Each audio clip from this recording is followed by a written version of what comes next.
ছোটবেলা থেকে আমি আসলে শুধু মোরগ পোলাও খেয়েই বড় হয়েছি। এটা হচ্ছে সমস্যা।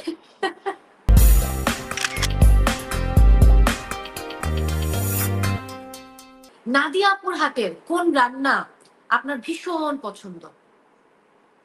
নাদিয়ার হাতে সব রান্না পছন্দ। নাদিয়া cooks so well এবং নাদিয়া রান্না করলে আমার একটু বিপদই পড়তে হয় আসলে। দেখা যায় যে খুব ডায়েটে আছি কিন্তু অনেক খাবার খেয়ে ফেলতে হচ্ছে।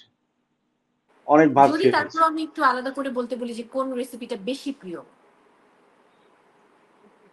বিফ, চিকেন, আম চিংড়ি, দেন আ অনেক টাইপের চিকেন রান্না। দেন হুম, ইভেন ডেজার্ট মজার করে নাদিয়া অনেক। ওকে। ইভেন ভেজিটেবল আ কয়েক টাইপের ভেজিটেবল আছে। নাদিয়া ভীষণ ভালো চা রাঁধে মানে খুবই বানান। ভালো চা বানাতে পারে। আচ্ছা। আপনি তো মোরগ পোলাও খুব ভালো খেতে পছন্দ করেন, ইয়েস! ভীষণ পছন্দ করেন। ইয়েস! একটা মানে অন্যরকম ব্যাপার চলে এসছে মধ্যে। সো মোরগ পোলাও কেমন রাঁধেন নাদিয়া আপু? ভালো, ভালো। যদিও বা মোরগ পোলাও নাদিয়ার খেতে ইচ্ছা করলে সে আম্মাকে বলে, আম্মা যেন রান্না করে। বাট তারপরেও টুকটাক ইচ্ছে হলে সে রেঁধে ফেলে। ওই ওয়েট যে করে না। পুরান ঢাকার একটা শাহী ব্যাপার আছে কিন্তু। এটা মাথায় রাখতে হুম, হবে। এই পুরান ঢাকার ওই শাহী ব্যাপারটা আমরা সবসময় আসলে মিস করি। এত টেস্টি একটা ব্যাপার। আমি তো খুবই। ছোটবেলার গল্প শুনি।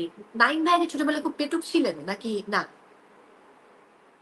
না ৩ বেলা মোরগ পোলাও খাওয়া কেউ যদি পেটুক বলে তাহলে পেটুক। দর্শক কেউ ৩ বেলা মোরগ পোলাও খায় সে বলছে সে পেটুক না। তাকে আমি আসলে কি বিশেষণে বিশেষায়িত করব আপনারা বলুন।